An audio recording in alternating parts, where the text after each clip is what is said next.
Reborn na nakakatakot. Biglang nakakuha ng sistema na nagpapalakas tuwing natutulog. Gusto ko lang maging isang isda sa isang madilim at malamig na kabaong. Ngunit sadyang tadhana ang naglaro sa akin. Bigla na lang may isang tanga na babae na sumulpot. Tuwing pista, laging pumupunta para magluksa sa puntod. Hindi lang umiiyak na parang may luha sa mata. Kahit na inilalagay niya ng malaki ang mga sariwang alay sa ulo niya. Yung batang babae ay nakaluhod sa harap ng puntod. Umiiyak na naghihikbi. Sabi niya siya ay naging isang napaka-espesyal na tagapagkontrol sa mahika. At nangakong ibibigay ito sa lolo niya.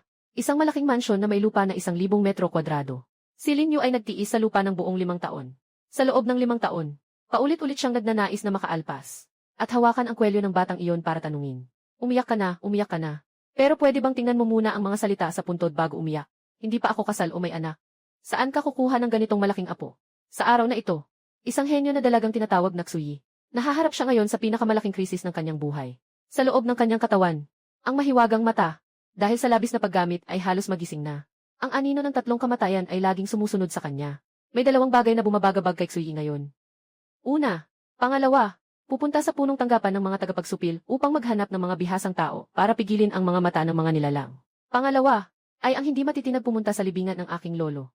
Dahil ang pag-atake ng mga mata ng mga nilalang ay lalong lumalala. Kaya't napilitan siyang ipagpaliban ang pagbisita sa libingan.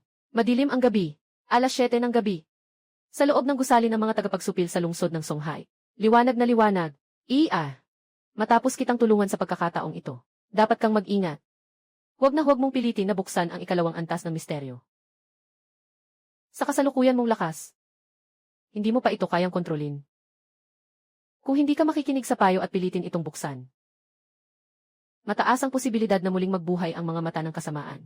Dapat itong isaisip. Salamat, Direktor. Naiintindihan ko. Alaynan. Narinig ko. Pupunta ka sa sementeryo sa kanlurang bayan para bisitahin ang iyong lolo. Kailangan mo bang ipaalam kay Ate Chen na samahan ka? Hindi na kailangan, Direktor. Ano man ang sabihin ko ngayon, isa akong pangalawang antas na tagapaghubog ng mga misteryo. At sa sementeryo, napakatagal na. Wala namang nangyaring mga paranormal na insidente. Huwag kang mag-alala. Aalis na ako, Direktor. Lumiko si Xui at kumaway sa lalaki. At mabilis na umalis. Una munta siya sa isang malapit na funeral parlor upang bumili ng kandila at alay. Pagkatapos ay tumawag siya ng taxi. Sa ganitong oras ng gabi na puno ng kakaibang pangyayari, ang destinasyon ay ang libingan sa kanluran. Nag-antay siya ng kalahating oras pero walang sumagot. Sa halip, nagpa siyang magdagdag ng 100 yuan bilang tip, at saka lamang nakakuha ng isang driver na sumang-ayon.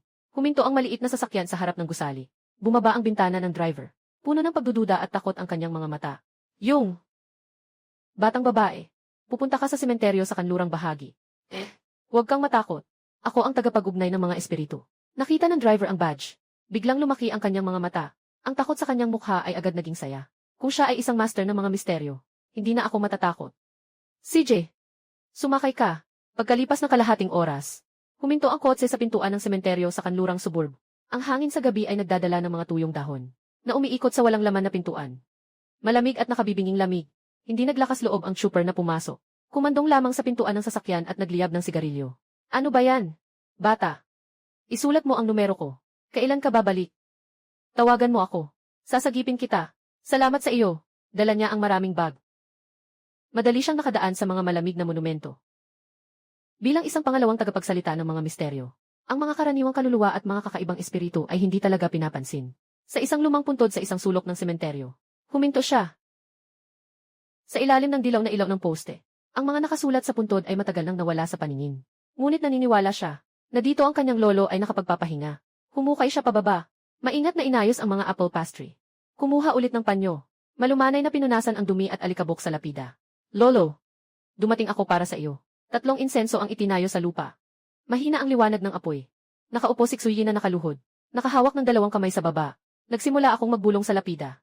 Lolo, may magandang balita ako sa iyo. Ngayon ay isa na akong 2nd antas na tagapagpaganap ng mga espiritu. Mabuti ang trato sa akin ng punong himpilan. Si Ate Chen ay nag-aalaga rin sa akin. Huwag kang mag-alala sa pera sa ilalim. Ngayon, mataas ang sweldo ko. Sa susunod na pagdating, gagawa ako ng malaking villa para sa iyo. At ilang sports car pa. Ang malinis na boses ng dalaga ay umuugong sa tahimik na sementeryo. Hindi niya alam na sa ilalim ng lapida. Si Lin Yu ay naiingayan at sumasakit ang ulo. Binuksan ni Lin Yu ang kanyang mga mata. Tumagos ang tingin ko sa itim na takip ng kabaong. Tumingin siya sa labas sa dalaga. 5 taon na. Ang batang ito ay matigas ang ulo sa pagkakamali ng kanyang ninuno. Sobrang nagagalit si Lin Yu sa kanyang isipan. Kahit na may sira ang puntod na ito, hindi ito dahilan para magkamali ka sa pag-amin ng iyong lolo. Wala siyang magawa kundi humiga. Sabi sa isip niya, kahit na bobo ang batang ito. Talagang maganda siya, lalo na ang mga binti niya, mahaba at makinis. Isipin na lang na nakikinig sa kwentong pambata. Habang si Linyu ay handang matulog muli, biglang humagupit ang malamig na hangin. Ang ilaw sa kalye ay nag-flash ng mabangis, at biglang namatay ng sabay-sabay. Si Xuyi ay biglang nahulog sa kadiliman. Tanging ang isang nalalabing ilaw sa itaas ang nagbigay ng mahina at malungkot na liwanag. Sa ilalim ng liwanag ng ilaw, may isang anino ng tao na kasing itim ng tinta, na nakatayo ng matigas. Sino? Ang itim na anino ay parang umaagos na aspalto, na kumakalat sa lupa. Kakaiba. Ang malamig na hangin na ito ay hindi bababa sa antas C. Maging antas EV na nakakatakot. Pinindot niya ang emergency na tawag para sa tulong. Agad na nagbago ang kanyang kanang mata. Ang mata ay unti-unting nawawala. Isang pulang sinag ng dugo ang umakyat sa mata. Misteryosong lugar. Buksan. Isang banayad na pulang liwanag ang kumalat. Si Linyu sa loob ng kabaong sa lupa ay nakaramdam ng ingay. Nagtataka siyang kumunot ang noo. Tumingin siya sa pamamagitan ng lupa. Nainit ang ulo ko. Hindi ito yung maliit na itim na aso na pinagsabihan niya ng siraulo noong nakaraang ilang taon. Yun ba yun? Yung mapanlin lang na anino. Ngayon lang niya nagawang magmatapang sa ulo ko.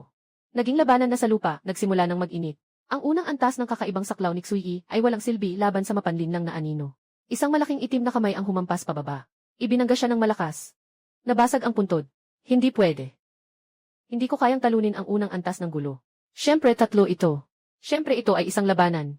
Siyempre tatlo ito. Mahigpit na kinagat niya ang kanyang mga ngipin. Nagpa siya na ubusin ang buhay. Buksan mo. Ang tinta ay dumadaloy sa pagitan ng mga daliri. Sa oras na siya ay handa ng magpakamatay. Isang maputlang kamay na tila kalahating transparent. Biglang sumulpot mula sa kanyang likuran mula sa libingan. Sa sandaling iyon, ang hindi mapapantayang anino ay tila nakakita ng kalaban. Ang katawan ay nanginginig ng labis, at tila umatras ng ilang hakbang. Si Sansan ay yumakap sa poste ng ilaw, tulad ng isang natatakot na ostrich. Tumigil din ang kanyang kanang mata sa pagbangon. Hawak ni Sansan ang kamay na iyon. Si Xuyi ay puno ng kawalang pag-asa sa kanyang puso. May mga masamang espiritu sa harap, at sa likod, ay muling bumangon. Ngayon, ako'y nag-aalala. Na tila kailangan ng magpaliwanag dito. Isang lalaking nakasuot ng itim na Zongshan suit, ang nag-aalis ng alikabok sa kanyang katawan. Nadahan-dahang umaakyat mula sa lupa. Tumingin siya ng malamig sa nakakatakot na anino. Umalis ka na. Parang pinatawad ang nakakatakot na anino. Naging isang itim na usok at mabilis na tumakas. Humarap si Linyu. Tumingin sa dalagang nakabibingi. Hininga niya ng malalim. Sabi ko, Ginoo. Pwede bang mag-isip-isip ka naman? 5 taon na. Tuwing pista o holiday, pumupunta ka sa puntod. Ginagambala mo na nga ako matulog, alam mo ba? Ako. Nagbago na. Katatwang pinilit ni Xuyi na pasukin ang kakaibang lugar kanina. Nawalan na ng kontrol ang kakaibang mata sa loob niya. Itim na dugo ang sumisirit mula sa mga mata. Ang pulang liwanag ay nagbaluktot sa hangin. Sa sandaling ang kanyang isipan ay malabo. Isang malamig na kamay ang humawak sa kanyang baba. Ang tindi ng bagay na ito. Kaya mo pang ipasok sa katawan. Gusto mo bang mabuhay ng matagal? Biglang sinunggaban ni Linyu ang dulo ng kanyang daliri. At kinuha ang muling bumangon na mata mula sa kanyang katawan. Si Xuyi ay sobrang nasaktan na hindi na makasigaw. At nahulog sa kawalang malay. Madaling piniga ni Linyu ang nagwawasak na mata. Nakita niyang unti-unting nawawala ang buhay ng dalaga. Wala siyang magawa kundi magkamot ng ulo. Kahit na ang batang ito ay tanga. Pero sa kabila ng lahat, nagbigay ako ng 5 taon sa sarili ko. Sige na. Sino ba ang nagpasya na maging malambot ang puso ko? Saan man matulog, tulog pa rin naman. Ang katawan ni Linyu ay naging itim na mga liwanag.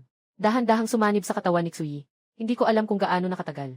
Ang mga sigaw ng pag-aalala ay umabot sa mga tainga ni Xuyi. Gising na. Sa wakas, gising na. Nasaan ito? Sa ambulansya. Ang mga alaala ng sementeryo ay umaagos tulad ng alon. Awang-awa siyang humawak sa kanang mata. Doon ay hindi na ito naguguluhan. Tanging katahimikan lang ang meron tayo. Kapatid na Chen. Parang. Nawala na ako. Nawala ang aking mahiwagang mata. Naging ordinary na ako. Paano na ako kikita para makabili ng vilya para sa lolo ko? Sa gitna ng kanyang pag-iyak na parang nagdadala ng mga rosas na luha. Sa malalim ng isipan ko, may isang malungkot na boses na umaalingaw-ngaw. Na may inis na tono.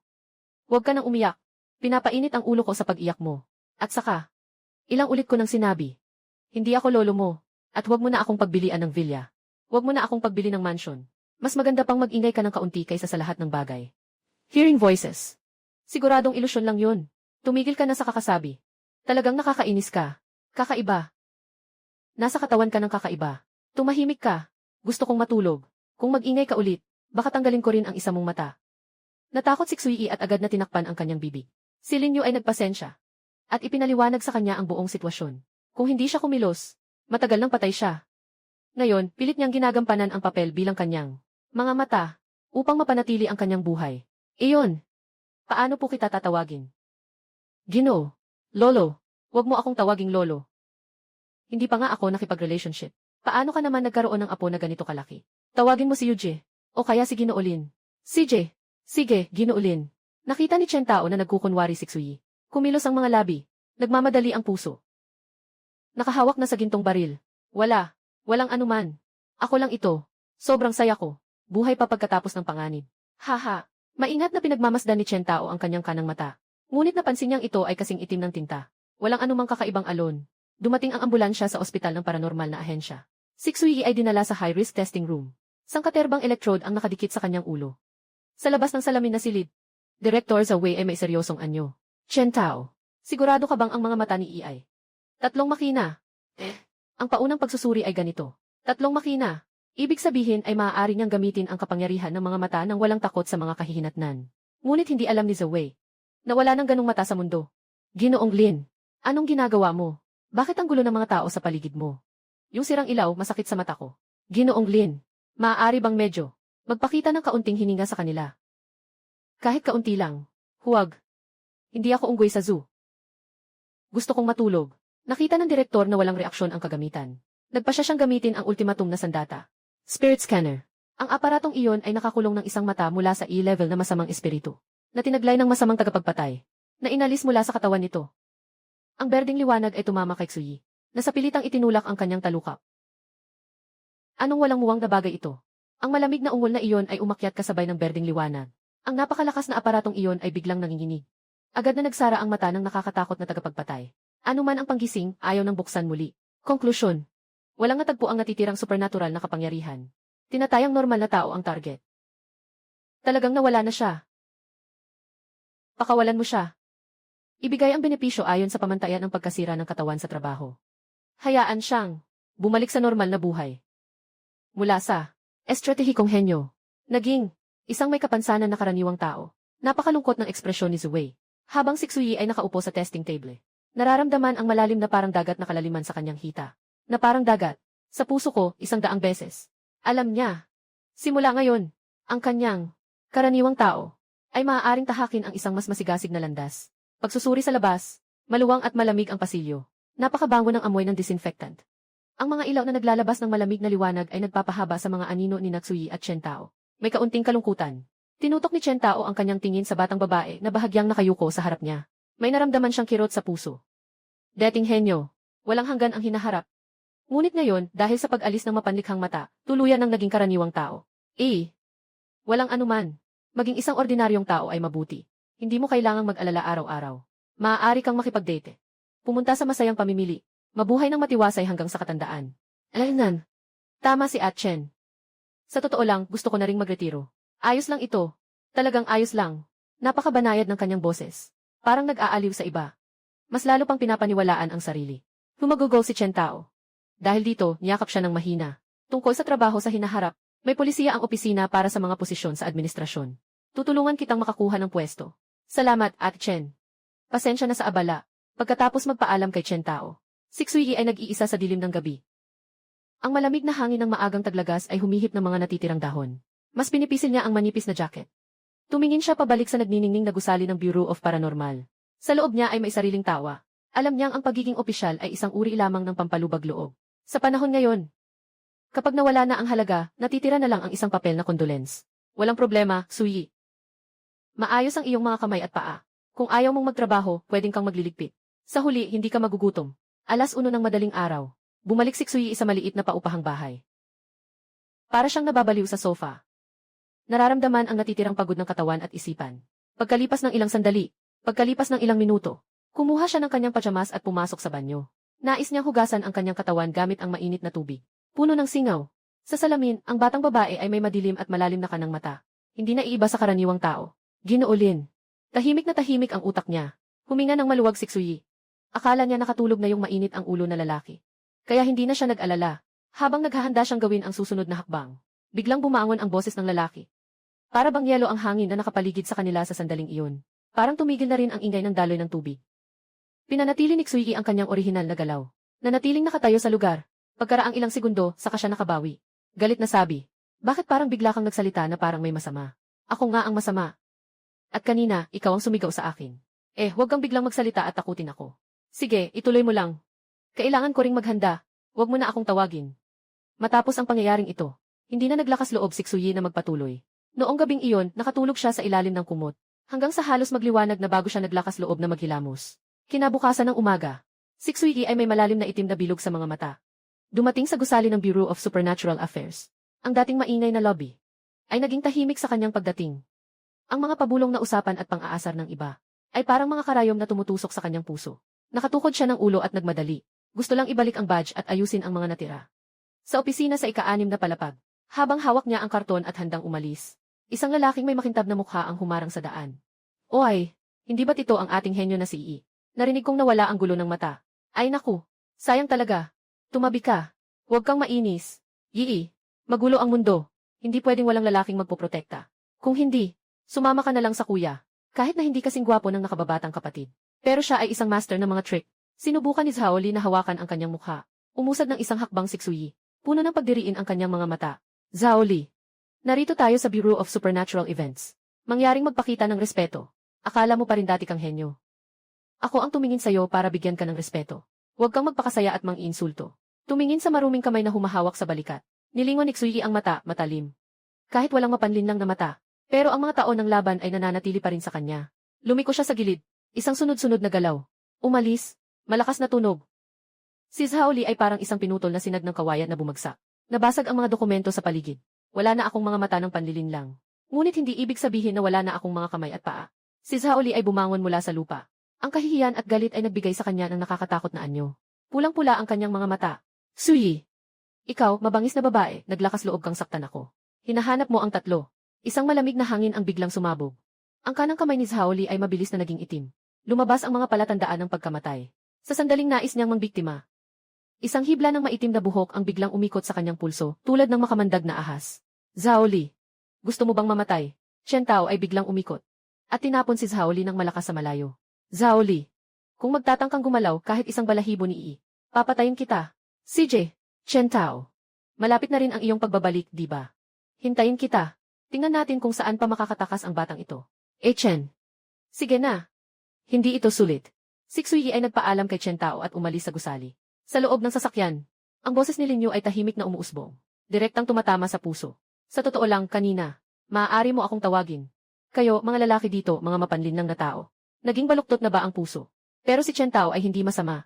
Sayang, kailangan na niyang bumangon muli pagkatapos ng 2 beses na paggamit ng kakaibang kapangyarihan. Paano mangyayari iyon? Ginoong Lin, may paraan ba kayo para iligtas si Chen Jai? May paraan naman. Ngunit, kailangan mong magdala ng kapalit. Ibigay mo sa akin ang iyong katawan. Nang isang araw, bumalik sa inuupahang bahay. Matapos ayusin ni Xue ang kanyang bagahe. Napagod at humiga sa sofa. Bago maligo at magbihis, sinadya niyang bumulong sa salamin. Takot na mabuli ulit, para mapunan ang tiyan. Nagluto siya ng isang bowl ng Yangshan noodles sa makitid na kusina. Bigyan mo rin ako ng isang bowl. Ginoong Lin. Nakakabaliw. Paano kumain ng noodles? Maglagay ng insenso sa mesa. Ilagay ang noodles sa tabi ng insenso, ayos na iyon. 2 mangkok ng noodles na magkatapat. 3 piraso ng insenso ang umusok. Isang ulap ng itim na usok ang lumabas mula sa mga mata ni Yi. Sa kanyang dinadaanan, ang mga noodles ay nagiging gininto ang kulay. Ang itlog na pinirito ay nagiging maputla. Ang buhay ay tila kinuha sa isang iglap. Masarap ang lasa. Magdagdag pa ng kalahating kutsara ng toyo sa susunod. Sige na, kain ka na. Tahimik na ibinuhos ni Xue ang mangkok na iyon. Ng noodles. Sa sandaling iyon, naramdaman niya ng tunay ang nakakatakot na pagkatao ni Ginoong Lin. Sa gitna ng gabi, paulit-ulit niyang iniisip. Ang kasunduan, ng paggamit ng katawan. Ginoong Lin, sang-ayon ako sa iyo. Basta't makakabawi ako kay Ate Chen. Ang katawan ko ay sa iyo na. Ano bang mga kalokohan ang naiisip mo? Hihiram ako ng katawan. Pero gusto ko lang maglibot bilang tao. Para magpakasaya. Kinabukasan ng umaga. Pumunta si Xue sa Songhai University para mag-report. Bagamat maliwanag ang araw sa campus. Pero napansin ni Lin Yu na may kakaibang pakiramdam sa bagong dormitoryo. Sa lugar na ito, pagtitipon ng mga anino at pag-iimbak ng masamang espiritu. Magandang lugar ito para sa pag-aalaga ng mga bangkay. Nang marinig ni Xue ang mga kakaibang balita tungkol sa pagpanaw ni Ginoong Li, siya ay labis na nag-aalala. Nagtanong siya kay Tita Tao, ang tagapangalaga ng dormitoryo. Bagamat pinabulaanan na ang mga chismis at nailibing na ang mga abo. Ngunit ang babala ni Lin Yu ay patuloy na umuukit sa kanyang isipan. Dumating siya sa ika-13 palapag. Si Xui ay tumigil sa harap ng pinto ng kwarto 1,304. Nakita ang isang piraso ng pader na may nakadikit na pabulok na simbolo ng swerte. Sa sandaling nagsara ang pinto ng elevator. Biglang lumitaw sa gitna ng simbolo ng swerte ang isang mata na puno ng dugo. Nakatitig si Sansan sa kanyang direksyon. Bata. May problema ang kwartong iyon. Kanina, may lumabas na mata sa pinto. May nakakandado ng kaluluwa ni teacher. Para gawing matinding kababalaghan. Gumagawa ng mas malupit na kababalaghan. Ginoo Lin. Ako. Huwag kang mag-alala. Ako na ang bahala dito. Yung mga kasuklam-suklam na paraan. Nakakahiya. Ginoong Lin. Salamat sa iyo. Kailangan ba nating ihanda ang pulang asukal at dilaw na papel? Maghanda ng kalokohan. Maaari bang kainin ang mga iyon? Pumunta sa food street. Bigyan mo ako ng isang mangkok ng asim at maanghang na noodles. Maraming suka at maanghang. Busog na. May lakas na para magtrabaho. Kailangan ng lakas para magtrabaho. Sangay ng muling pagsisiyasat ng mga espiritu. Sentro ng komand ng mga tagapangalaga ng mga espiritu. Ang nakabibinging tunog ng alarma ay parang sigaw ng mga espiritu. Ang pulang ilaw ng babala ay agad na nagbabadya sa bawat pader ng kulay dugo. Direktor Zuwei-san ay nakatitig sa malaking electronic screen na sumasaklaw sa buong pader. Sa screen, ang satellite map ng Songhai City ay mabilis na pinalalaki. Sa huli ay tumigil ito na parang talim sa ibabaw ng Songhai University. Director, ipinapakita ng satellite data na ang supernatural value ng Songhai University ay lumampas na sa 300 at patuloy pa ring dahan-dahang tumataas sa pamamagitan ng paunang pagsusuri ng modelo. Sa rurok ng gabi, ang antas ng kababalaghan ay sa wakas ay lalampas sa 2,000. Ang mukha ni Zuwei ay tila nagiging madilim na parang mababasa. Sa mahigpit na batas ng Bureau of Supernatural, ang 500 ay nangangahulugang muling pagbangon ng mga masamang espiritu. Ang 1,000 ay isang fee level na pagpatay ng daan-daang tao. At ang 2,000, ito ay sapat na upang magdulot ng labis na pagdurusa sa mga nilalang na B-level na sakuna. Sino ang kasalukuyang namumuno sa Jinjiang District? Ulat. Bilang karagdagan sa retiradong Sui, mayroon pang 4 na larawan ang nakahanay sa malaking screen. Si Zhang Hong na may nakabukol na mukha at kalbo. Si Zhao Li na may masamang intensyon. 3 mata ng isda, kabataang sulu. At ang kakaibang Chen Tao na malapit ng magbalik. Operator. Agad na makipag-ugnayan kay Zhang Hong. Sabihin mo sa kanya, kahit na 3, kailangan lumikha ng lockdown sa Universidad ng Songhai. Gawin ang lahat ng paraan upang pigilan ang muling pagbabalik ni Ligi. Bukod dito, nandyan din si Xui. Sa isang pribadong silid ng isang 3 bituin na restaurant. May taas na 1 metro 73, na parang isang mabangis na tulisan, si Zhang Hong ay handang kumain. Ngunit halos masamid siya sa isang nakabibiglang tawag. Lao Zhao. Hindi ka nagbibiro. E-klase. Sa ganitong pagsasaayos ng aking grupo, ako ang haharap dito.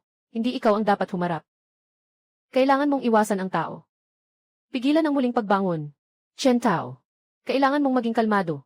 Kakagaling lang ni Xui sa pagbabalik eskwela ngayon. Sa mismong lugar. Sa kabilang linya. Si Chen Taoru ay na-shock. Napatigil sa lugar. Pinatuko ni Zhang Hong ang kamay. Lalong naging mas nakakatakot ang sugat na parang ahas sa ilalim ng kanyang balikat. Pinipigilan niya ang bigat sa kanyang puso. Tumingin sa lahat. Sige na. Huwag kayong malungkot. Peach. Huwag masyadong mag-alala. Hindi pa bumangon si Ligi. Hayaan mo na lang na makatakbo ang batang iyon. Tara na. Hintayin ang pagtatapos ng misyon. Dadaling ko kayo para kumain ng mas masarap. Sa bagong dormitoryo ng Universidad ng Songhai. Si Xui ay hawak ang kanyang pawis na pawis habang sumisipsip ng maasim at maanghang na pansit. Sa tabi, sa folding table, may 3 pirasong masarap na pagkain. Kakatapos lang nilinyugang sa kanyang handog. Ginoong Lin. Nakita mo na ba ang balita? Nakita ko. Humupa ka. Hindi siya makikita. At sa mga sandaling ito, nasa bubong ng dormitoryo ng mga lalaki. Isang lalaking nakasuot ng itim na hoodie ang nanginginig ang mga binti. Tinutukso ang kanyang sarili gamit ang teleskopyo. May isang gintong garapon sa tabi niya. Ito ay isang kulungan na sapat upang ikulong ang lahat ng supernatural. Ang ilong ng ahente ng Supernatural Bureau ay matalim. Kung sakaling kunin nila ang pagkain mo, ano ang kakainin ni Teacher Lee pag nagising siya? Kung ganoon, una naming ibibigay sa inyo ang isang fee level. Kakaibang ulap. Timplahin ang alat. Binuksan ang gintong lata. Ang itim na ulap ay parang tinta sa tubig. Sa isang kisap mata, tinakpan ang paligid na 100 metro. Hinila ang buong kampus sa kawalang pag-asa. Sa pintuan ng paaralan, tumalon si Zhang Hong mula sa sasakyan. Tumingin sa makapal na ulap na nagtatakip sa araw. Mukha siyang labis na hindi maganda. Putang ina. Nahuli ako ng isang hakbang. Zhao Li, bumaba ka dito. Ito ay isang fee level na pampagana lamang. Sumama ka sa akin sa kakaibang lugar. Sa silid 502 ng dormitoryo. Sumunod si Xui at ibinigay ang kontrol sa kanyang katawan. Ikinilos ni Lin Yu ang kanyang mga payat na mga bahagi ng katawan. Talagang ayaw niya sa suot na palda. Medyo mahina ang katawan na ito. May hangin sa ibabang bahagi. Nakakainis talaga. Huwag kang papayag na magpalit ng pantalon. Kung susubukan mong galawin ang aking damit, hindi na kita utangan. CJ. Ikaw ang may-ari, ikaw ang masusunod. Si Lin Yu ay umakyat sa bintana. Mula sa madilim na kalaliman, siya ay tumalon. Ang itim na usok ay sumabog sa ilalim ng kanyang mga paa. Parang isang eleganteng mananayaw, siya ay bumagsak ng magaan. Hindi pinansin ang takot na pagtutol ni Onti Tao. Siya ay tumalikod sa mga tao. Diretso sa rooftop. Sa rooftop, si Lin Yu ay biglang lumitaw sa likod ng taong nakasuot ng itim. Ang taong nakasuot ng itim ay nakikipag-ukit ng larawan. Dahil sa malamig na hangin, biglang siyang napalingon. Ang ngiti niya ay nanatiling nakapako sa mukha. Ikaw? Sino siya? Hindi. Ikaw ay isang masamang tao. Level na masamang tao. Maling-mali. Ako ang iyong ama. Ang malamig na daliri ay humawak sa liig ng taong nakaitim. At pagkatapos ay pinigan ng mahigpit. Ang katawan ng taong nakasuot ng itim ay naging isang pudro ng mabahong tinta. Malalim ang mga mata ni Lin Yu. Papalitan si Sangi. Ang bilis tumakbo. Isang kuha lang ni Lin Yu. Agad na nawala ang itim na ulap sa loob ng gintong lata. Inangat niya ang gintong lata na nagkakahalaga ng 3 milyon. Sa kanyang isipan, si Xui ay nag-iisip na palitan ang libingan ng kanyang lolo ng isang marangyang libingan. Pagbagsak ng kakaibang mundo. Habang si Zhang Hong at ang iba pa ay pinapalibutan ng maraming estudyante ng kakaibang alipin. Sa gitna ng kawalan ng pag-asa, muling nagliwanag ang munting liwanag sa campus. Lahat ay nakaligtas. Isang itim na marangyang sasakyan ang pilit na pumasok sa blockade. Ang malakas na ingay ng preno ay sumira sa katahimikan. Isang taong nakasuot ng kulay abong balabal. Isang lalaking may salamin na may gintong frame ang elegante na bumaba. Si Joker, isang malakas na tagapagsanay ng pinakamataas na antas ng ilusyon, ay nakatingin sa magulong si Zhang Hong gamit ang kanyang mga butas ng ilong. Zhang Hong, nandyan ka na naman sa iyong magulong paraan. Ang ganitong B-level na tagumpay. Huwag ka nang mag-alala. Tinatanggap na namin ito. Putang ina. Naman itong gago. Si Joker ay diretso sa silid 1,304 kasama ang elite team. At sa oras na ito, nasira na ni Lin Yu ang Blood Eye surveillance sa loob. Ginoolin. Si Captain Joker iyon. Noon ay lagi niya akong inaalagaan. Pakiusap. Gumaya ka sa akin ng kaunti. Maging malambing at kaakit-akit. Magdadagdag ako ng 1 araw ng karapatan sa katawan. Tahimik si Lin Yu ng 2 segundo. Para sa 2 araw na iyon. Mahabang bakasyon. Humigop siya ng malalim na hininga. Pagsamahin ang mga binti. Nawala ang lahat ng galit. Suyi. Bakit ka nandito? Hindi ko alam, okay na ba? Basta't okay ka na. Narinig ko mula sa direktor. Nawala na ang iyong kakaibang mga mata. Nga, Kapitan Kiao. Ngayon tao na siya. Ay. Naging tao na. Ayos lang. Hindi na kailangang mag-alala sa panganib ng muling pagkabuhay. Mula ngayon tahimik na mamumuhay. Isa rin ay isang biyaya. Salamat sa pag-aalala, Kapitan Kiao. Yung kakaibang lugar na dumating kanina. Talagang natakot ang mga tao. Pero ngayon, ang mahalaga ay nakitang buhay si Kapitan Kiao. Sobrang saya ko. Tama na. Hindi ligtas dito sa lugar na ito. Ngayon ay isa ka ng ordinaryong tao. Kaya huwag ka nang magpapaligid dito. Pinapunta ni Zuing si Xui pababa. Siguraduhing maihatid siya ng ligtas sa isang ligtas na lugar. Narinig mo ba? Kapitan. Sige na, Miss Tsu. Sa loob ng elevator, tumingin si Zuing kay Xui, na may hitsura ng puno ng tsaa, na may galit sa kanyang mga mata. Ang walang silbi na ito na walang mga mata ng kasamaan ay nakakaakit kay Kiaoke. Xui, talaga namang mahusay kang umarte. Wala nang mga mata ng demonyo, baguhin ang sining ng tsaa. Binalaan kita. Lumayo ka sa kapitan.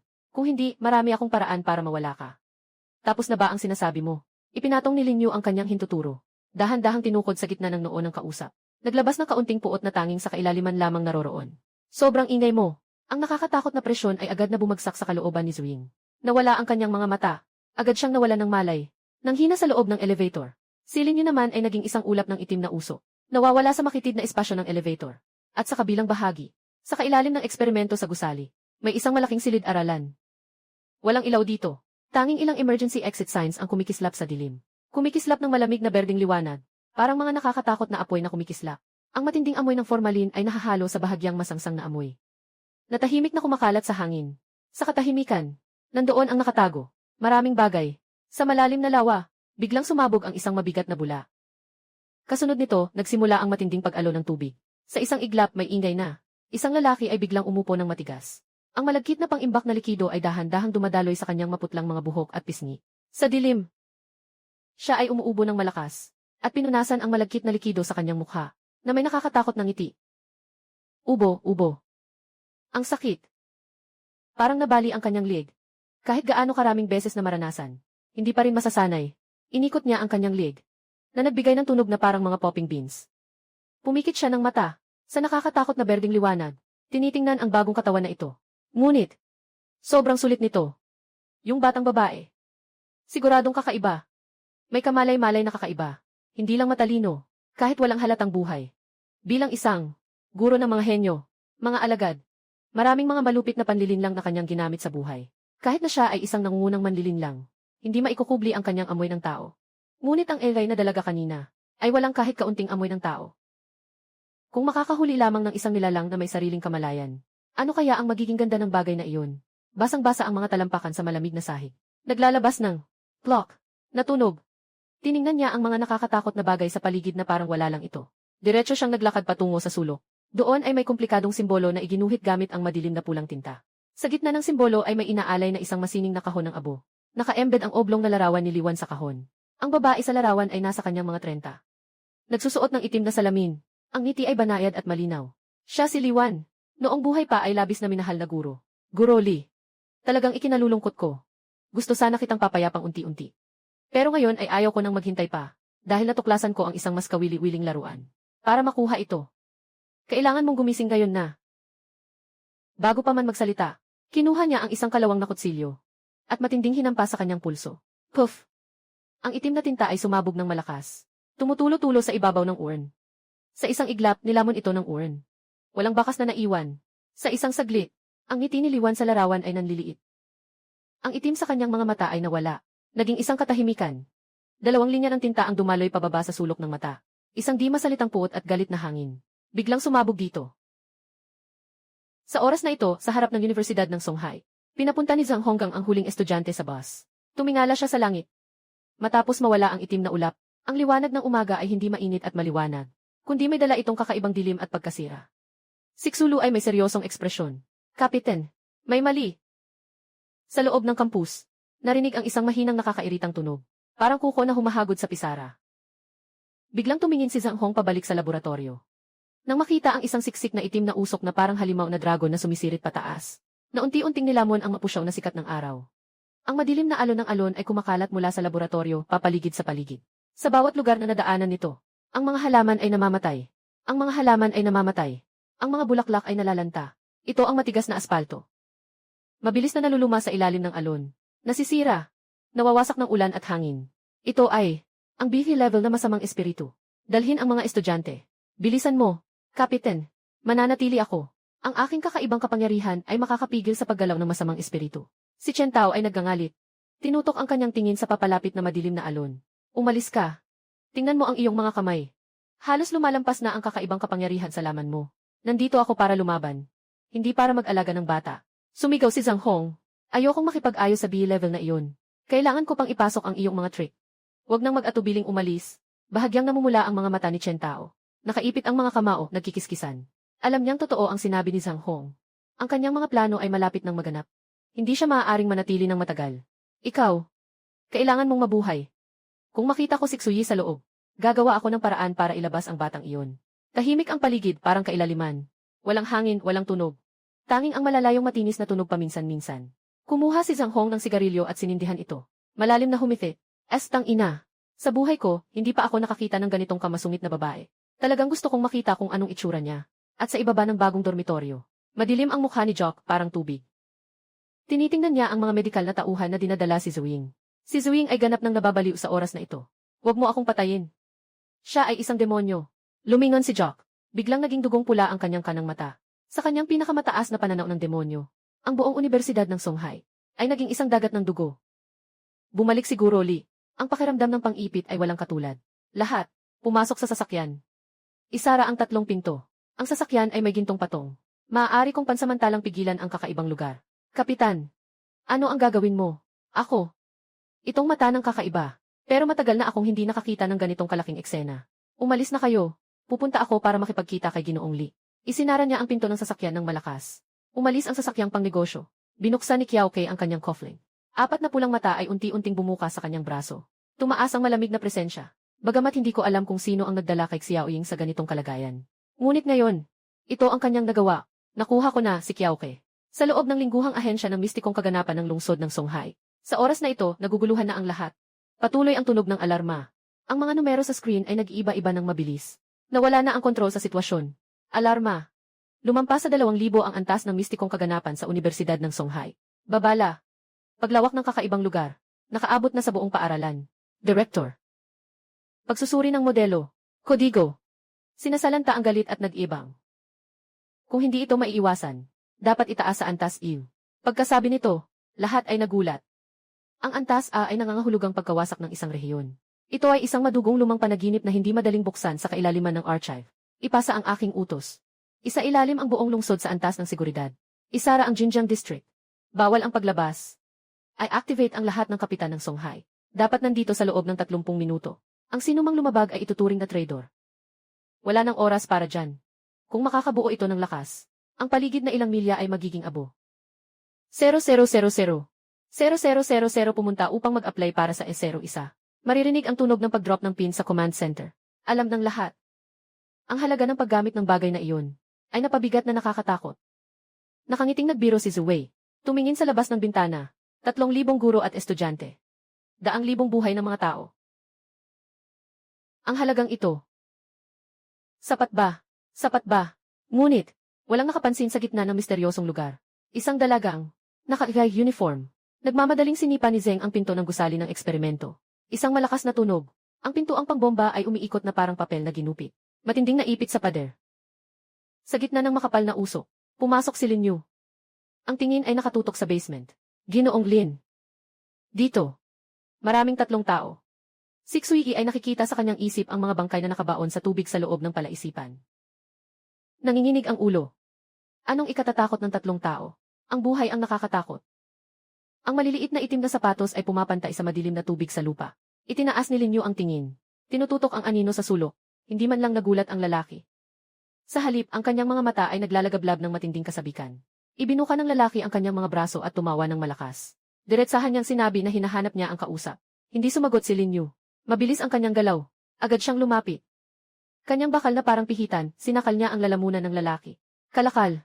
Sa isang iglap, nagkawawasak at natunaw. Naging isang masa ng amoy na itim na likido. Nanginginig si Xuyi sa kanyang isipan. Muling para kay Sanji. Nais ni Lin Yu na itapon ang kamay niya. Sa pool na 5 metro ang layo mula sa kanya. May isang lalaki na biglang umupo. Iniikot ang kanyang leg. Gumagawa ng nakakatawang tunog. Ay naku! Ang sakit! Ayan, Gil. Ligay, bakit ang init ng ulo mo? Hindi ko pa natatapos ang sinasabi ko. Bakit ka naman nakipag-away? Anong gusto mong sabihin? Si Lin Yu ay tila nag-isip ng mabuti. Ikaw ang pinaka-perpektong likha ng sining. Kaya, iniimbitahan kita na maging aking eksperimento. Ano sa tingin mo? May karapatan ka bang gawin ito? Ang mga demonyo ay marunong lamang pumatay tulad ng mga baboy ramo. Ang nagkokontrol sa mga demonyo ay ang mga ngaso. Huliin ang baboy at ilagay sa haula. Ito ay makatarungan. Ikaw ay isang baboy ramo na marunong magsalita. Napakahalaga mo. Ayaw ni Lin Yu na magpahayag ng marami. Ang anyo ay biglang nawala. Nang muling lumitaw. Hawak na ang liig ng lalaki. Isang kamay lang ang ginamit upang buhatin siya. Gusto mo akong patayin? Ako ang manghuli. Hindi ako mapapasa kamay ng hayop. Talaga ba? Kaya, ang mga bagay sa silid na ito ay ang iyong lakas. Ang anino sa ilalim ng mga paa ni Lin Yu ay kumakalat tulad ng alon, na nagiging mga pang-ugat na umaakyat sa lawa. Sa isang iglap, ang buong silid ay naging itim na tubig. Sa gitna ng katahimikan na ito, buong pagkasira ng ngiti ng lalaki. Takot na tingin. Kanina sinabi, sino ang mga ngaso? Sino ang baboy ramo? Malamig na tingin ni Lin Yu. Sunod-sunod na tanong. Nangangapa ang lalaki sa kamay. Ang mga mata ay namumutawi, humihingi ng awa. Biglang humigpit ang 5 daliri ni Lin Yu. May isang malakas na tunog. Pagkatapos ay binuksan ang asul na folder sa ibabaw ng mesa. Sa unang pahina ay ang maamong ngiti ni Guro Lee. Nakasulat dito, tala ng eksperimento. Layunin ng eksperimento. Binabasa ni Lin Yu ang mga tala na puno ng luha. Parang dinaranas niya ang buong buhay nito. Siya ay isang taong nagsumikap na makapasa sa malaking bundok. Sa kanilang pamilya, mas pinapahalagahan ang lalaki. Noong nakaraan, pinagnakawan siya ng kanyang ina ng pera ng nakababatang kapatid na manlalaro ng sugal. At kahit na sumisigaw siya, kahit na napilitang sumuko, sa kabila nito, nananatili pa rin siyang nalinlang ni Chen kay sa kanyang mapagpanggap na kabutihan. Ibinigay ang katawan at isip, maging kasangkapan sa mga pakikisama. Nagdusa ng labis na pang-aabuso. Naghihintay sa pag-alis ng mga lalaki. Ang mga chismis sa paaralan ay parang mga kutsilyo. Ang mapagkunwari na vice-presidente ng paaralan na si Zhang Quan ay gumagamit nito bilang panghihimo. Pinipilit siyang maging laruan. Nahulog sa walang katapusang kailaliman. Bago ang ganap na pagbagsak. Isang birthday cake sana ang kaligtasan. Ngunit ito ay mas malalim na impyerno. Ang pinaka-pinagkakatiwalaang babae ay katulong ng vice-principal. Sa walang katapusang banta ng video at malalaswang tawanan, nilunok ni Guro Lee ang puno ng quinine. Ang tamis ng cream ay naging pinakamapait na lason sa mundo. Isinara ni Lin Yu ang folder ng malakas. Agad na naging malamig ang hangin sa paligid. Umiiyak si Xuyi sa kanyang isipan. Sobrang nasasaktan para kay Guro Lee. Pumatay ng pag-asa. Una ay nagbigay ng pag-asa, tapos ay siya ring pinatay ito. Ganyan ang galit, pinakamasama. Kaya nga, mas marami talagang kasamaan ang tao. Itinaas niya ang paa at biglang tinapakan. Umagos ang itim na usok. Isang malakas na tunog. Pumutok ang sahig ng silid ng mga spesimen. Tumingala si Linyu sa kailaliman ng semento. Dumaan sa hadlang. Nakita na niya ang dulo ng kalangitan sa labas. Ang matinding galit ay nagwawala sa mundo. Sa loob ng Universidad ng Songhai, ang kalangitan ay tila tingga. Ang mga ulap ay bumabagsak. Ang malakas na hangin ay nagdadala ng malungkot na sigaw. Isang puting anino ang nakatayo sa ere. Iyan si Guro Lee. Mahigpit niyang yayakap ang madilim na pulang uran. Para itong isang itim na butas ang kahon. Walang tigil nitong sinisipsip ang lahat sa paligid. Bumibigay ang buong katawan ni Zhang Hong sa lakas ng kanyang mga kalamnan. Hinaharang niya ito. Bawat palo sa hangin ay may alon ng panginginig. Ang nakakatakot na puwersa ng paghigop ay biglang huminto sa isang saglit sa ilalim ng anino ng martilyo. Ngunit sa isang iglap parang alon ng dagat itong bumalik ng napakalakas. Ang sigaw ng pagdurusa ay pumunit sa himpapawid. Isang estudyanteng babae ang mahigpit na humahawak sa post ng ilaw.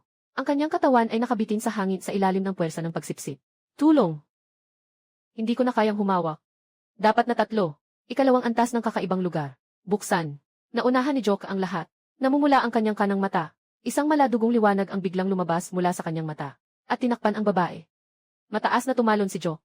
At mahigpit na hinawakan ang bukong-bukong ng babae. Malalim na huminga ng maluwag ang babaeng nakatakas mula sa panganib. Akala niya ay ligtas na siya. Biglang nagkaroon ng kakaibang pangyayari. Ang uran ay biglang naglabas ng napakalakas na puwersa na parang wawasak ng mundo. Nakawala ito sa pagkakatali. Nagbago ang mukha ni Kiaoke. Piliting pinanatili ang kontrol. Dalawang malakas at nakakatakot na puwersa ang nagbanggaan. Paano kakayanin ng ordinaryong katawan ng babae ang ganito? Nahigop ang babae papasok sa urn. Isang sapatos na lang ang natira kay Chuck. Huwag. Nadaganan ng tinta ang kanyang mukha. Tinutokso niyang tinitingnan ang madilim na ulan. Tinitingnan ang babae na nalulumbay sa kabaong. Punong-puno ng kalungkutan. Chuck, huwag kang magpakatanga. Kaya't iyon ay bi-level. Malapit na sa E-level na kasamaan. Gusto mo bang 3? Sumisigaw si Zhang Hong na parang kulog. Nabalik si Kiao kay sa katinuan. Lumalakas ang pagsipsip. Wala nang daan ang dalawa. Nababahala ang kasamaan. Parang gusto ng ibenta. Joke. Tayo'y 3. Walang paraan ang mga guro at estudyante sa paaralang ito. Kung ganoon, labanan na. 3 antas ng kasinungalingan. Buksan. Ang mabigat na martilyo ay hindi na tumama sa kawalan, kundi sa sariling ulo ni Zhang Hong. Isang malakas na tunog. Dumadaloy ang tinta mula sa 7 butas ng ulo ni Zhang Hong. Napakatrahedya. Napakatrahedya. Nabasag ang salamin ni Kiaoke. Siksik na mga kakaibang mata ang naglalakad sa ilalim ng balat. Laging kailangang lumabas sa labas. 2 silang nagsagupaan. Tulong mula sa direktor. Hindi pa ba darating? Malamang huli na tayo. Nawawala na si Zhang Hong sa malay. Patuloy na bumababa ang katawan niya. Sa sandaling nakabitin si Sheng San sa isang hibla. Ha! Dumaan ang malamig na hangin. Lahat ng gulo sa lugar na ito. Biglang huminto sa isang sandali parang isang himala. Ting! Malutong na tunog ng sapatos na pang-ukit. Biglang sumingit. Nagulat sina Zhang Hong at Joe na bumukas ang mga mata. Nakakita ng isang payat na anino na nakaharang sa pagitan nila at ng mapanlinlang na lalaki. Ang batang babae, itim ang buhok na parang bumubuluso. Ang palda niya na may maraming plis, humuhuni sa hangin. Ang kanyang likod ay matatag at nag-iisa. Ang tanawing ito ay nagpatigil sa mga sugatang lalaki. Ang kanilang mga mata ay nagulat. Ang batang babae ay naglabas ng kanyang malambing na daliri. Maingat na tinuturo ito sa pagitan ng kilay ni Guro Lee. Ang boses ni Linyu ay malambing ngunit puno ng lakas. Guro Lee. Dapat nang magpahinga. Umuungal ang kulog. Nyanig si Guro Lee sa naririnig. Mas lalong lumalakas ang hininga. Malakas na nanginginig ang urni ng abo. Walang emosyon si Linyu. Ang buong katawan niya ay parang galit na dragon na nagngangalit. Bumalik sa katahimikan ang mundo. Umiikot pabalik ang madilim na uso. Nangungusap sa katawan ni Xuyi. Hinawakan ni Linyu ang libingang abo. Umingiti si Liwan. Ginoolin. Guro Lee, siya. Pumanaw na siya. Gutom na. Si Linyu ay isinama ang kahon sa espasyo. Inayos ang lailayan ng kanyang palda. Lumiko at naglakad patungo sa pintuan ng paaralan. Mabagal ang mga hakbang. Si Ziwei ay kasalukuyang nagpa-full throttle. Sobrang bilis na bumabagtas sa daan. Mahigpit niyang yayakap ang gintong kahon. Mukhang napakaputla. Nagmamadali at nag-aalala. Pumasok si Ziwei sa paaralan. Nakita si Zhang Hong at Kiaoke na nagtutulungan papalapit. Huminga ng maluwag. Basta't buhay, ayos na. Yung nakakatakot na iyon. Wala na. Umupo si Zhang Hong sa ibabaw ng bulaklak na taniman. Nanghihina, nagsindi ng isang natitirang uso. Nagulat si Ziwei. Nagtanong kung ito ba ay mga puwersa mula sa headquarters. Isang. Dumaan lang. At saka. Isa pa siyang babae. Nakapalibot sa buong katawan ang madilim na enerhiya. Hindi makita ang mukha. Napapadilat si Ziwei. Hindi makapaniwala na kaya ng isang ordinaryong tao na solusyonan ang malupit na kababalaghan. Plisadong palda, maliit na sapatos na pang-school. Talagang mahaba ang mga binti niya. Sobrang mahaba at tuwid. Hindi nagkamali si Lao Zhang. Sobrang kamukha niya si Xuyi. Noong una, nagkamali rin ako. Hinabol ko siya para magtanong. Pero pinagsabihan niya akong umalis. Kahit ganun pa man. Kailangan pa rin nating magsiyasat ng mabuti. Kunin ang kifi. Kunin ang kifi. Kahit gaano pa kalalim, hanapin ang taong ito. Malalim ang tingin ni Zuwei. Kung magagawa nating anyayahan siya, walang pag-aatubiling gawin ang lahat.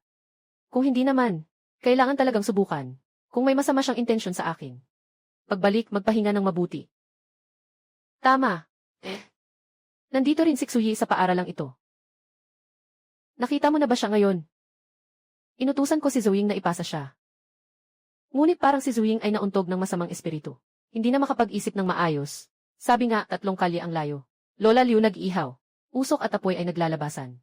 Si Liu Pangzi ay nakatayo lang sa lugar. Nakatingin sa tanging customer sa tindahan. Punong-puno ng takot. Iyon ay isang napakagandang babae. Nakauniporme ng maikling palda. Ang kanyang mga binti ay kasing ganda ng malamig na jade. Sa harap niya ay nakatambak ang mga square na parang bundok. Ito ay tunay na lasa ng buhay. Boss, dagdagan mo pa ng 10 square ng zongzi. 2 piraso ng inihaw na bawang. Dapat katamtamang maanghang. Ginoong Lin, ikaw, hindi ka pa busog. Ganyan ang pagkain. Bukas, namamagana ang mukha mo. At lumalaki na ang tiyan mo. Pangmata. Tumingin si Lin Yu sa sariling mata. Kinuha ang chives at isinubo. Malakas na kumakatok ang telepono sa kanyang manggas. Ang tawag ay nagngangalang. Tita Chen. Yi, nasaan ka? Baka nasaktan. Chen. May isang masungit na ate na naghatid sa akin palabas. Kumakain ako ng barbecue para makalma. Babalik na ako ngayon. Huwag ka nang maglakad-lakad. At nakita mo bang may kakaibang tao? Sabi ng direktor, may isang misteryosong bihasa na nagligtas sa lahat. Nakauniporme ng estudyanteng palda. Naghahanap sa loob ng lugar. Hindi pa siya nakita. Nakakunot ang labi ni Lin Yu sa isang mapanlikhang ngiti. 20 minuto ang lumipas, bumalik sa bagong dormitoryo. Tinadyak ang sapatos. Pumasok sa banyo. Lin, Ginoong Lin, ano ang balak ninyo? Tungkol sa bagay na ito. Kaya niigi ito.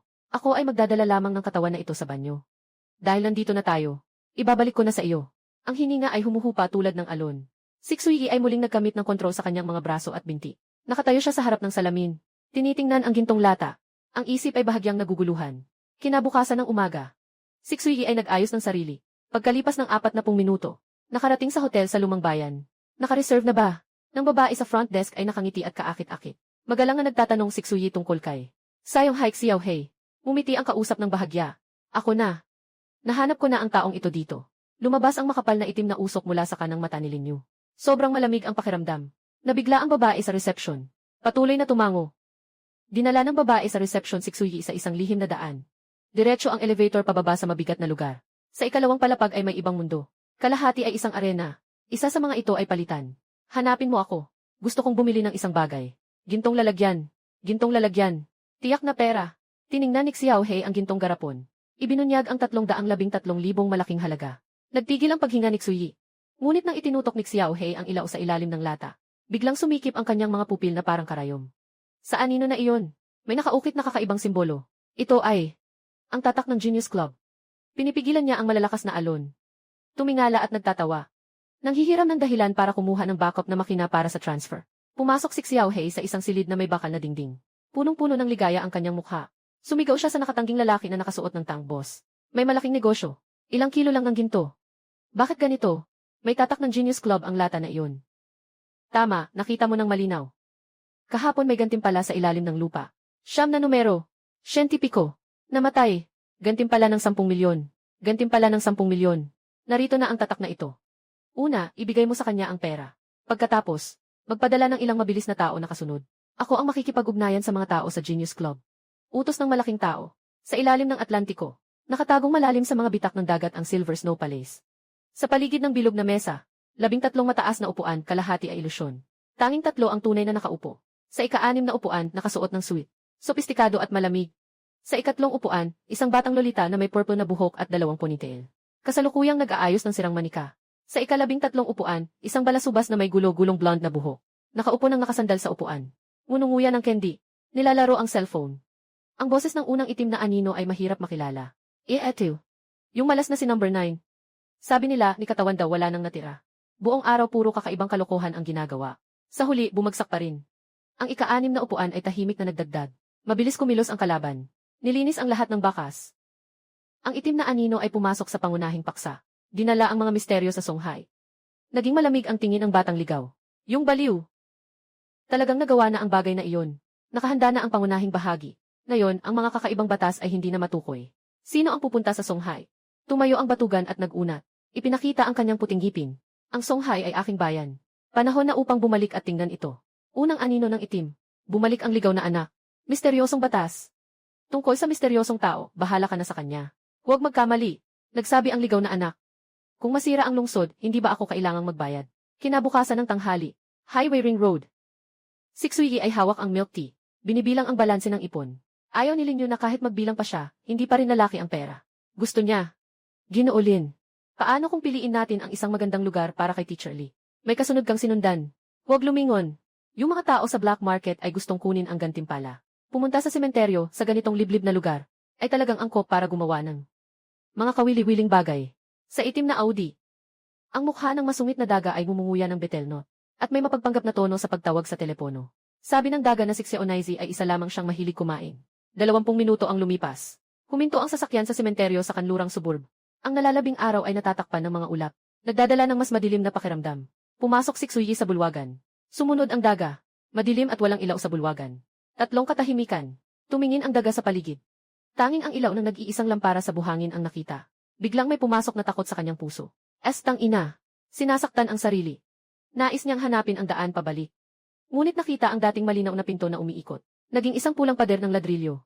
Puno ng mga itim na larawan ng mga namatay. 3 mata ang sabay-sabay na nakatingin sa kanya. Isang dilaw na papel ang bumagsak mula sa ere. Mahigpit na natakpan ang kanyang mukha. Sino ka sa daang ito? Ako si Dihong. Ako ay tao ni Wang Hai. Hinila ng daga ang papel. Nakita ang nakasulat na pulang-pula. Supreme Package ng West Suburb Cemetery. At sa bahagi ng pangalan ng kliyente, nakasulat ng baluktot ang 2 salita. Daga. Sa oras na ito, sa pananaw ni Xuyi, ang daga ay nakasandal sa pintuan ng salamin. Nagmamadaling humahampas gamit ang 2 kamay. Parang nalulunod. Ang mga binti ay nanginginig. Yung Ginoo. Hindi ka ba komportable? Ang lalaki sa pagbebenta ay may nakikitang hirap. Subukan mong abutin. Ang daga ay parang tinamaan ng kidlat. Nagtutupi ng katawan. Ang daga ay sumisigaw sa takot. Tiate. Ang daga ay sobrang duwag. Ginoong Lin. Ano ang ipinakita ninyo sa kanya? Gumamit ng maliit na paraan. Ginaya ang maliit na paraan sa libingan na ito. Dumating ang seguridad. Hayaan mo na siya. Parang nakakuha ng bagong buhay ang daga sa lupa. Biglang tumalon. Biglang tumalon. Di alintana ang malamig na suot sa pagitan ng hita. Nagmamadaling umalis sa pinto. Malumanay na inutos ni Lin Yu. Sundan mo siya. May itatanong ako sa kanya. Pumasok ang daga sa isang pampublikong banyo. Isinara niya ang mga cubicle. Nakatagilid sa inidoro, humihingal. Kahit na may amoy ng amonya sa paligid. Para kang isang paraiso sa mundo. Putang ina. Basta makatakbo ka ng mabilis. Matatapos mo ang laban. Talagang genius ako. Ang daga ay humawak ng sigarilyo at sinindihan. Ang maanghang na usok ay pumapasok sa baga. Ang di kilalang hangin ay dumaan sa laban. Hinawakan ni Lin Yu ang kanyang dulo ng daliri na parang hinahaplos ang tuktok nito. Dati ay may nakasulat na pagbabawal sa paninigarilyo. Ngayon ay nakasabit ang itim na larawan ng daga. Patawad. Patawad na. Ako. Gusto mo bang mabuhay? Sino ang nag-udyok sa'yo na sumunod sa batang babae na iyon? Magsalita ng mali. Ilagay ka sa larawan ng alaala. Ang boss ko ay si Wang Hai ng Jingxuninhu. May bakal na tatak sa ilalim ng ginto. Gusto ng boss na kunin ang gantimpala para sa pagkilala. Kailangan lang akong magbantay sa babae. Kung ako'y magsisinungaling, turuan akong mabangga sa labas. Ang daga ay nagmamakaawa at humihingi ng tawad. Tumawag ka sa iyong boss. Huwag kang magsalita. Ang daga ay nanginginig habang tumatawag. Ang itim na usok ay pumasok sa telepono. Malupit ang tingin ni Lin Yu. Hintayin mong matapos ang tawag. Ang daga ay humihingal at nakahiga sa lupa. Sa labas ng banyo, si Xuyi ay nakaluhod sa tabi ng bulaklakan, namimili ng mga ligaw na bulaklak. Mukhang kalmado. Ginoong Lin. Tingnan mo, ang ganda ng mga bulaklak na ito. Gusto kong ilagay ito sa puntod ni Env. Lee. Sumulyap si Lin Yu. At sumagot ng malamig. Bumalik silang dalawa at pumili ng magandang lugar. Si Xuyi mismo ang nag-ayos ng urnang abo. Tinabunan ng lupa at tinamnan ng bulaklak. Ginoong Lee. Magpahinga na po kayo. Sana sa susunod na buhay, huwag ka nang makatagpo ng masasamang tao. Dumampi ang banayad na hangin. Bahagyang nanginig ang mga sanga ng bulaklak. Parang may kaluluwa na may ngiti na nagpapasalamat. Naghahanda ng umalis. Mula sa malayo, isang puting kotse ang biglang huminto. Noong nakaraang beses, nagkaproblema ka dito. Bakit ka pa bumabalik? Bumukas ang pinto ng sasakyan. Si Chen Taoli ay makapal tulad ng taglamig na kuliglig. Ang down jacket ay mahigpit na nakasara. Hinawakan ni Chen Tao ang kamay ni Yi. Ang matinding lamig ay nagdulot ng kaba kay Xuyi. May bahagyang gumagalaw sa ilalim ng down jacket. Chen, ang iyong mahiwagang buhok. Hindi nakuha ang kota ng headquarters para sa pagpigil. Katawan ng antas 3. Nasa hangganan na ng muling pagbuhay. Ang kaunting karangalan ko ay hindi makakapagbigay ng pagkakataon para mabuhay. Chen, sa totoo lang, kilala ko ang isang napakagaling na tao. Baka matulungan kanyang pigilin ang kakaibang pangyayari. Tiyak ang mga mata ni Xuyi. Ang Ginoo sa likod ng tabing ay si Lin Yu. Hinihiling na siya ay kumilos upang pigilin ang kakaibang sakuna. Ito ay isang kasunduan na matagal nang ipinangako ni Xuyi. Isang pang-akit lamang ang kanyang anyo. Upang makapaglakbay siya sa mundo ng isang araw. Sa mga panahong ito ng pagkakasama. Alam ni Xuyi na hindi masama ang isip ni Ginoong Lin. Ngunit ang kanyang pagkahilig sa pagkain ay tiyak na magdudulot ng pagtaas ng timbang. Ito ang kanyang tanging alalahanin. Yi, nabiktima ka ba ng isang tao? Wala naman. Talagang magaling ang Ginoong iyon. Nakita ko mismo. Nag-aalinlangan si Chen Tao. Hindi maiwasang ignay ang Ginoo sa nakakatakot na babaeng tagapagsalita ng mga espiritu sa Songhai University kahapon. Ngunit sa bibig ni Yi, tiyak na tinawag itong Ginoo. Alam kong gusto mong tulungan ako. Ngunit hindi ito biro. Ang aking pagbabalik ay umabot na ng 70%. Personal na sinuri ng direktor. Ang sansa ng tagumpay ay wala pang 8%. Kapag nabigo, ang mga kahihinatnan ay hindi kayang isipin. Saan ka makakakita ng napakaraming mga matatalinong tao sa mundo? Kadalasan, mga manloloko lang ang nakatutok sa pera pang tulong sa bahay. Yi, anong kondisyon ang inalok niya? Gusto ba niya ng pera o ng buhay mo? Huwag kang magpapasok sa bitag ng walang pag-iisip. Hindi. Walang kondisyon, Si Xuyi ay hindi maaaring basta sabihin na naging katulad siya ni Ginoo Lin. Host, kung ito ay lihim ng sariling kamalayan, takot akong hindi makakaiwas sa kapalarang mapag-aralan. Siya ay nag-aalala at sumisigaw sa espasyo ng kamalayan. Ginoong Lin. Talagang mabait sa akin si Ate Chen. Kung hindi siya ang nagprotekta noon, si Yi ay matagal nang nawala sa ilalim ng mga kakaibang pangyayari. Pakiusap, tulungan mo siya. Bakit ang babaeng ito ay napakaduda sa lahat? Kailangan ko pang humingi ng tulong para iligtas siya, hindi ba? Kahit na nagmumura si Lin Yu sa kanyang bibig, talagang nararamdaman niya ang pagkakaibigan ng batang ito na itinuturing ang isa bilang kapatid. Parang nag-alaga siya ng isang anak na babae na palaging umaalis sa tamang landas. Medyo nakakatuwa rin. Sige na, tigilan mo na ang iyak. Hindi ko naman sinabi na ayaw tumulong.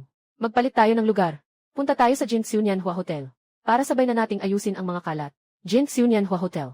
Sa ilalim na ikalawang palapag sa steel room, si Wang Hai ay nakasuot ng tradisyonal na damit na masyadong masikip. May pawis sa kanyang noo. Sa harap ng mesa, labis na mapagpakumbaba kay Ginoong Chang. Talagang mga bagay ng baliw na iyon. Bagaman nasira ang numero. Ngunit ang tatak ay mahirap tularan. Sa mundo, mahirap gayahin. Kaya nga, yung estudyanteng babae. Talagang pumatay. Ng siyentipiko. Sino ang nakakaalam? Marahil may ibang tao sa likod nito. Ngunit hindi ito mahalaga. Nasa kontrol pa ba ang galaw? Ng batang iyon. Nagpadala ako ng mga daga sa lupa. Yung batang iyon ay mahusay sa pagsubaybay. Biglang inabot ni Ginoong Chang ang cellphone ni Wang Hai na gustong kunin. Ang kanyang tingin ay biglang naging malamig. Naramdaman niya mula sa tahimik na tawag na iyon kalahating oras na ang nakalipas. Ang kakaibang presensya na dumarating mula sa signal. Mukhang delikado ang sitwasyon ng daga na iyon. Ang kausap sa telepono. Ipinadala ang masamang enerhiya sa iyong telepono gamit ang signal. Masamang enerhiya. Tunay ngang kakaiba ang babaeng iyon. Ginoo. Chang, ano na ang gagawin ko ngayon? Bakit ka nag-aalala? Isa lang itong panggagaway na gimmick ng isang third level na manggagaway. Naiwasan ko na ito para sa iyo. Ngunit dahil natukoy na ng kalaban ang iyong lokasyon, kailangan mong harapin ito. Tiyak na hahanapin ka niya. Ikaw ay eksperto. Kailangan mo akong tulungan. Inaasahan ko lang ito para sa club. May ipinadala ang itaas na 12 tao. Bumagsak na anak ng mayaman. Para kunin ang kaso. Iyon ang kanyang biktima. Kung makikialam ako, lalabag ako sa patakaran. Pero, 10 milyon. Bigyan mo ako ng 10 milyon. Poprotektahan kita. At tutulungan pa kitang turuan ng leksyon ang batang walang galang na iyon. Samantala, ang puting sedan ay huminto sa harap ng hotel. Si Chen Tao ay bumaba ng sasakyan. Tumingin sa karatula ng lugar na ito. Puno ng pagdiriin. Sabi mo, Ginoo, sa ganitong lugar. CJ, umalis, para makipagkita sa kanya. Si Xuyi ay nagising si Lin Yu sa mundo ng kanyang isipan. Sa isang iglap, ang dalagang nakatayo sa pintuan ay biglang nagbago ang aura. Yung mga balikat na kanina'y may pag-aatubili ay naging matatag at diretsyo. Lin Yu ay umikot ng kanyang leg, na nagbigay ng malinaw na tunog. Pumasok siya sa loob. Ikaw, nandito ka na.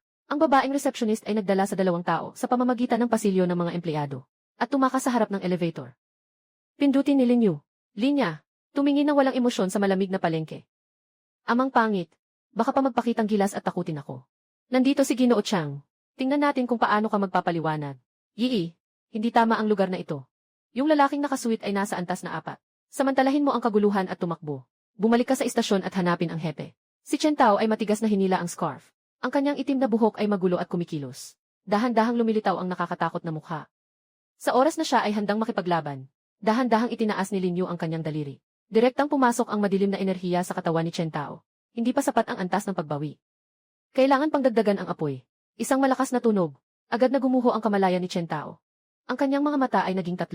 Ang kanyang itim na buhok ay sumabog tulad ng itim na alon. Agad na tinakpan ang kalahating ilalim na espasyo. Baliw! Parehong baliw ang dalawang babaeng ito. Nagpasabog ng kasamaan at nagdulot ng kaguluhan. Yung pinakamalapit, kadalasan ang pinakamabilis. Pero, ang ikinagulat ni Ginoong Chang ay yung nakakalat na itim na buhok na humahaplos sa dulo ng damit ng dalagita sa sandaling iyon. Parang nakita ang kaaway sa langit kaya't umiwas silang lahat. Malapit na ang tamang oras. Ang tunog ng malinis na palakpak ay umuulit sa tahimik na espasyo. Mas malalim na itim na ulap ang sumiklab. Ang nakatagong ngiti sa mga buhok ay biglang nagpakita ng kawalang pag-asa at takot. Ang mga hibla ng buhok ay maayos na umatras sa loob ng kalahating segundo, na nakabitin sa likod ng ulo. Hinawakan ni Lin Yu ng maayos si Chen Tao na nahuhulog. Nakita niyang maayos ang kanyang paghinga. Ang kakaibang sitwasyon ay nahulog na sa 3 makina.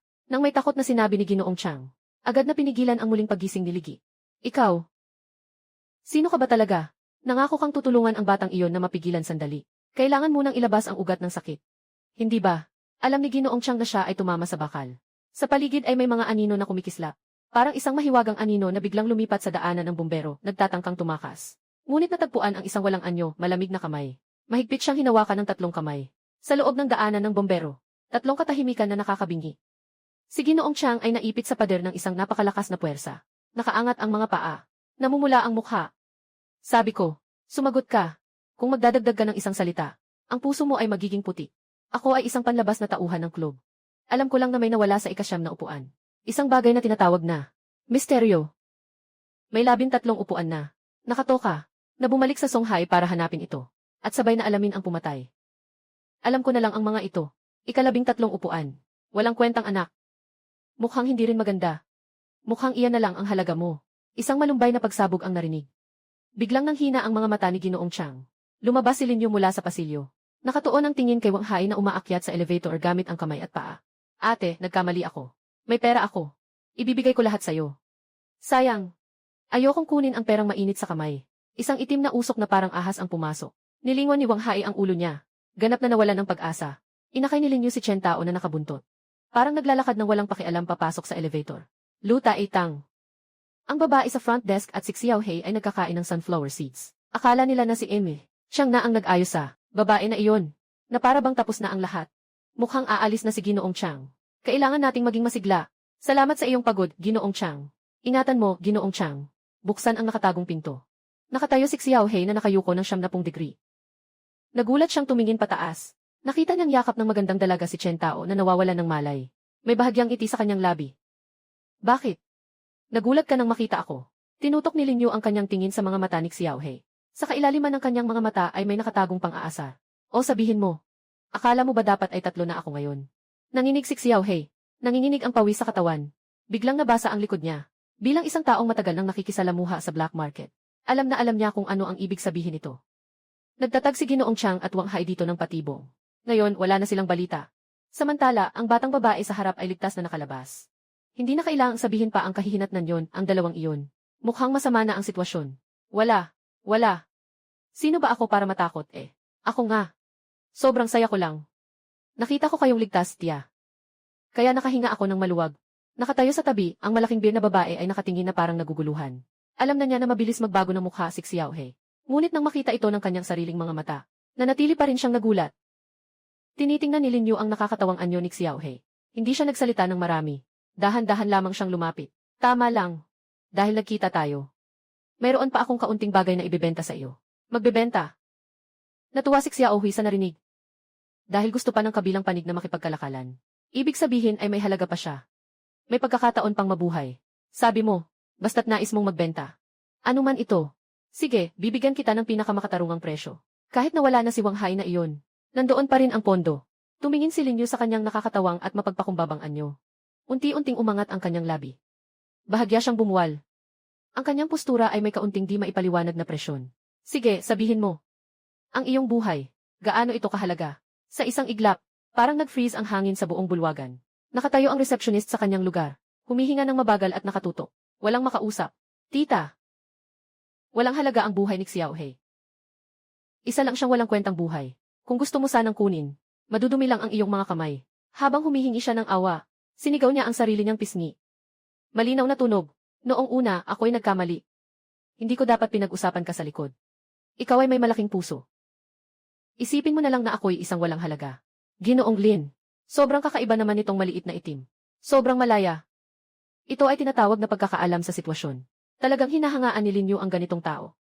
Sa mundong puno ng mga tuso at baliw, dapat tayong umangkop upang magtagal. Yung mga tao na medyo may kakayahan at nagmamalaki. Siguradong may mga damo na tumutubo sa kanilang libingan. Sige na, huwag kang magyukod dito. Nakakainis tignan. Yung maliit na itim sa lupa ay nanginginig. Hindi siya naglakas loob na tumayo, kundi maingat na itinaas ang kanyang ulo. Tia, ang ibig niyo bang sabihin ay tumayo at makipag-usap? Habang nagsasalita si Lin Yu, bahagyang inadjust ang posisyon ni Chen Tao sa kanyang mga bisig para mas maging matatag siya. Nakatutok ang kanyang tingin sa mukha ni Xiaohei na puno ng malamig na pawis. Si Xiaohei ay bumangon ng mabilis. Ang kanyang mga binti ay medyo nanghihina dahil sa sobrang pagkakababa. Huwag mag-alala, hindi ko balak patayin ka. Nang marinig ito, hindi lang nawawala ang kabog sa dibdib ni Blackie, kundi mas lalo pang tumibay ang tibok.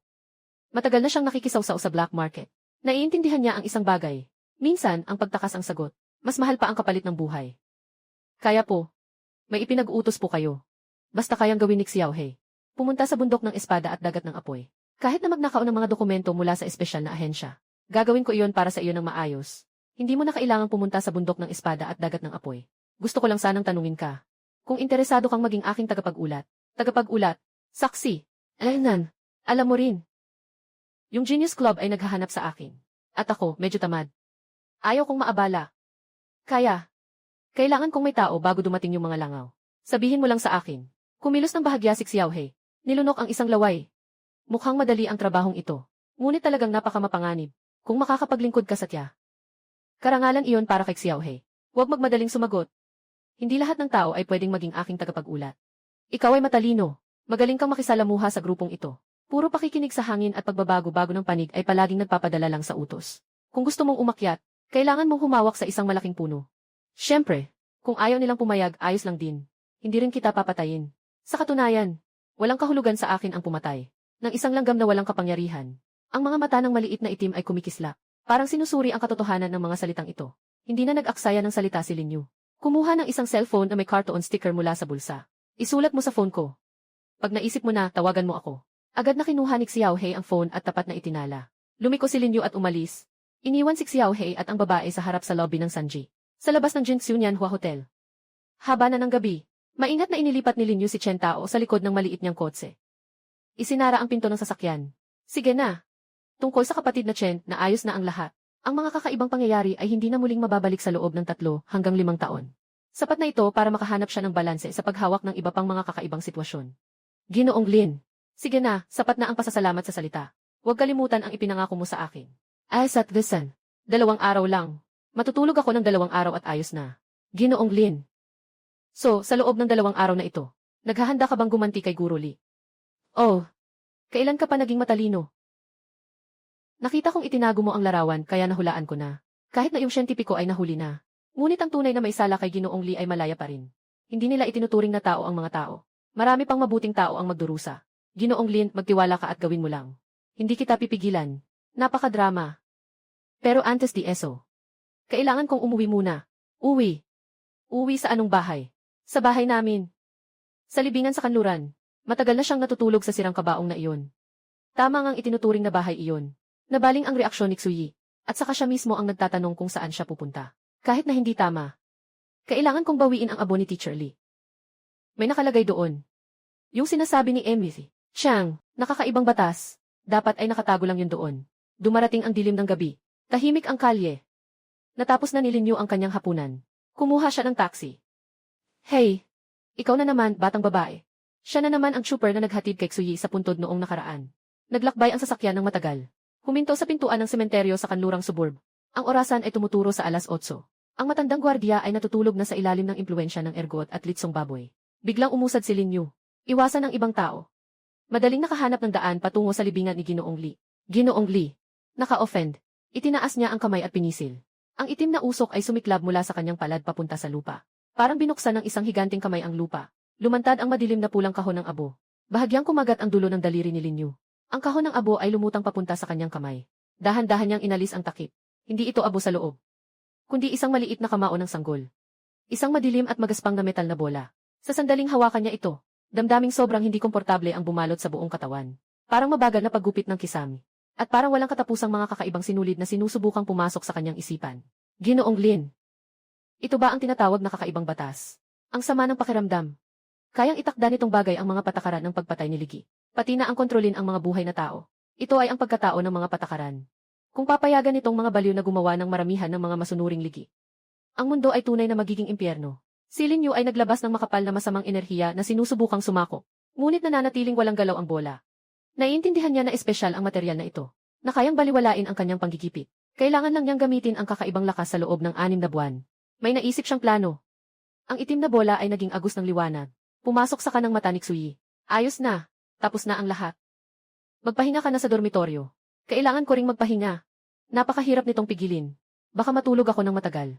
Sa panahong ito, magtuloy ka lang sa pag-aaral. Sa susunod na 2 araw, tuloy-tuloy ang ulan sa lungsod ng Songhai. Si Lin Yu ay nahulog sa malalim na tulog.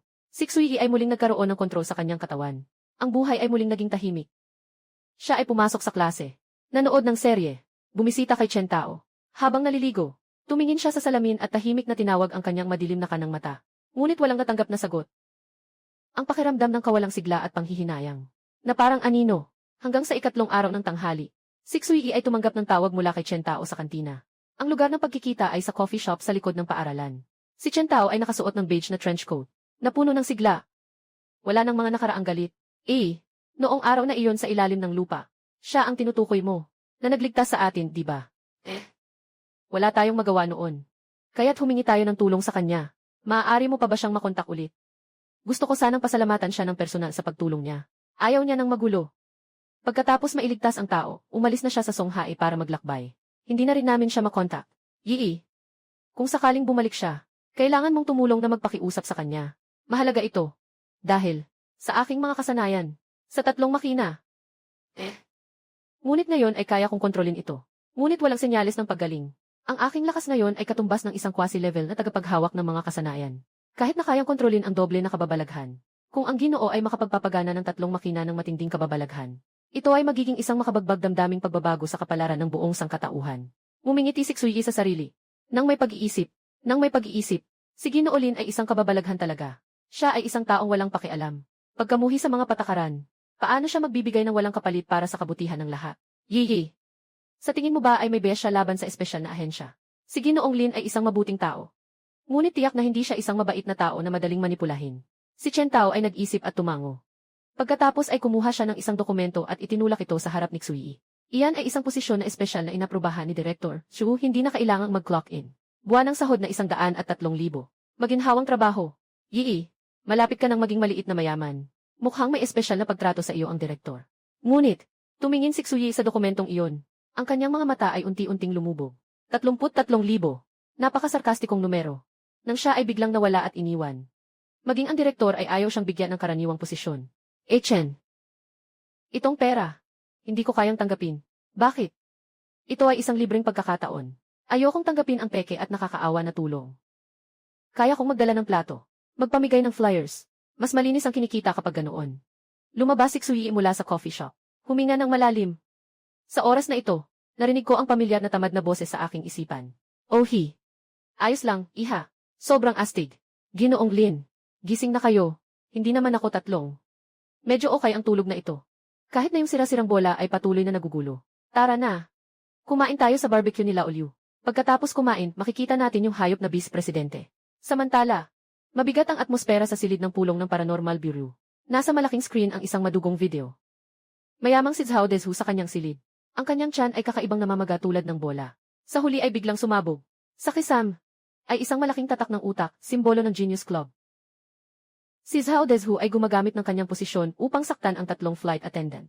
Bagamat siya ay may malubhang kasalanan, hindi siya nahatulan dahil sa kanyang tusong paraan. Ito ba ay hukuman? Ang mabigat na pinto ng kahoy ay binuksan. Pumasok si Zhu Zhenjiang, isang veteran na ikalimang antas na tagapagkontrol ng mga espiritu. Ang kanyang boses ay parang kulog. Naghatid siya ng pinakabagong babala mula sa headquarters. Ang prediksyon ng headquarters na gawa sa craft paper. Ang lungsod ng Songhai ay magiging sentro ng bagyo. Ang pumatay kay Zhao Dezhu ay ang ika-13 upuan ng gintong samahan. Walang kwentang anak. Sinasalungat niya ang kasamaan. Itinuturing ang sarili bilang Diyos na nagwawakas sa kasamaan. Narito ang Songhai. Hindi siya ang dapat namang abuso ng sariling hustisya. Huwag magmadali. May 2 punto ang ibig sabihin ng punong tanggapan. Una, hanapin ang taong nagtanggal. Na siyentipiko, na misteryosong babae. Malaki ang posibilidad na siya ay isang antas 7 tagapagsalita ng mga ilusyon. Dapat siyang makuha. Pangalawa, kumpirmahin, bumagsak na anak, ang kanyang pagkakakilanlan.